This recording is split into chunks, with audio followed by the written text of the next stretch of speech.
So many people that we know encounter different types of life challenges.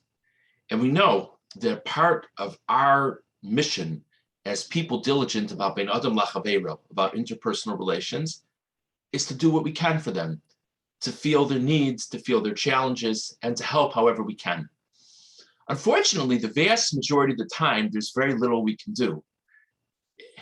If a person is ill, unless we are a doctor or have unique connections to doctors, we can be sympathetic, we can run errands for them, but to really help where their problem lies, there's not a lot we can do. If a person needs a job, maybe we work in the field that they're looking in, maybe we know someone who works in the field that they're looking in, we could hopefully pull some connections, but most of the time, we're not able to directly help them. Again, we can give them support, we can tell them we're thinking of them, etc.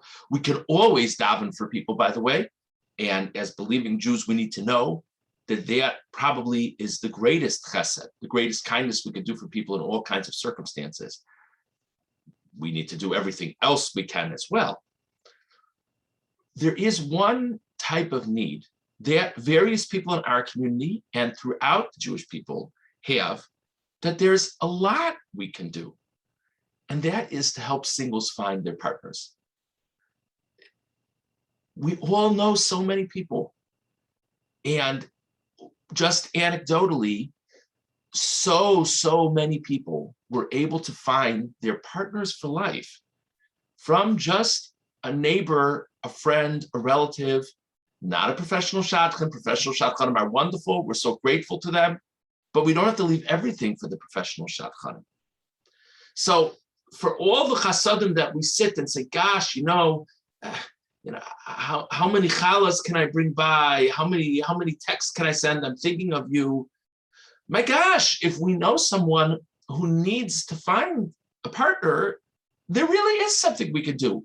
We can think, we can make suggestions, and yet the vast majority of us are very reluctant to do that. I myself struggle. I always tell people I'm excellent at figuring out why a shidduch is a bad idea. And we, of course, need to be thoughtful when we make suggestions. If people feel that we're just suggesting another person because they're a human being of the opposite gender, it's sort of offensive and even deflating sometimes. So we have to be thoughtful, but we don't have to suggest the perfect idea. We can suggest a good idea. And Parshas Chayesara, the Torah devotes so many psukim to Eliezer's pursuit to finding the appropriate shidduch for Yitzchak. I'd like to thank David Katzoff. David Katzoff, for those of you who don't know, puts in a tremendous amount of effort within our community and actually trying to inspire other communities to do more for singles. David gave me a friendly reminder that it would be good to speak about maybe this week. So I would like to thank him for urging me to do so. I think it's important for us to think about as a community. Let everyone think, what singles do they know, of all ages, by the way? What singles do they know? And just think. And by the way, I want to share something else.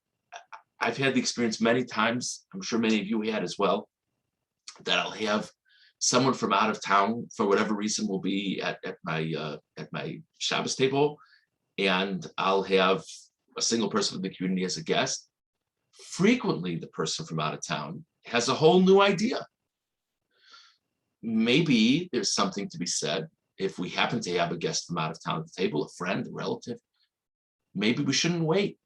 Maybe after the meal, we should say, hey, I could tell you seem to get along with that person. Do you have any ideas? To really do whatever we can. It's a chesed of the highest order. It can change people's lives, and we can do it. We really can do it. Once we're on the topic of singles, I would like to share two sensitivities, if I may, that I think are worthy of all of us to think about. The first thing is, so many of us so much enjoy having guests for Shabbos meals, Yom Tov meals, other occasions. And it's easy to fall into one of two routines. One is to have longtime friends over, which is wonderful, so meaningful. Another is to specifically reach out to newcomers to the community, also so meaningful. We should really try to make it part of our hosting routine, to make every effort to include singles at our table.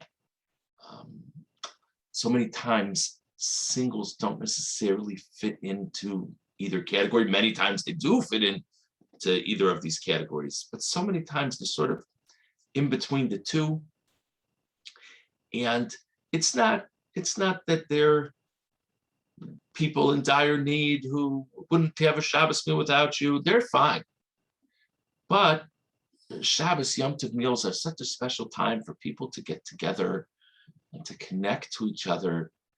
And the idea of a fine, wonderful person having to sit alone at the Shabbos table is not a pleasant thing to think about. And even if they have various places they can go to, the more places there are, the more the strong feelings of interpersonal connection and warmth.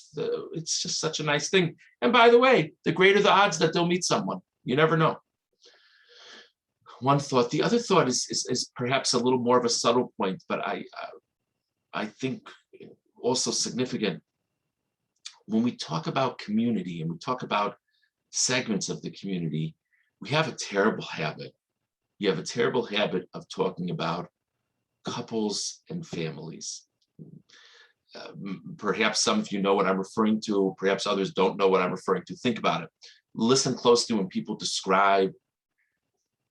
People ask me all the time, how many families are in the shul?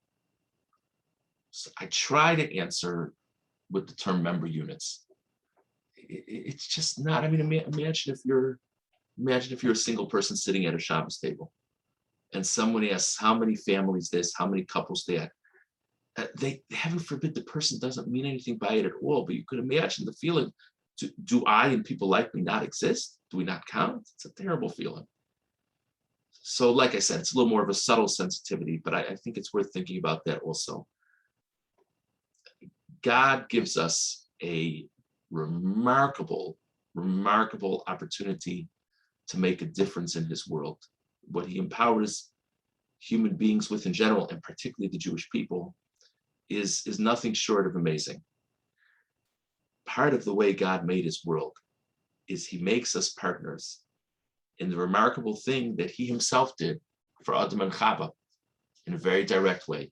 And of course, we believe that when people are fortunate enough to meet each other, God orchestrated events.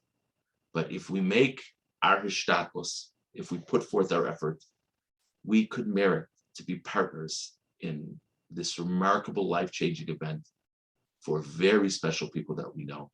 Thank you for considering. Have a wonderful Shabbos.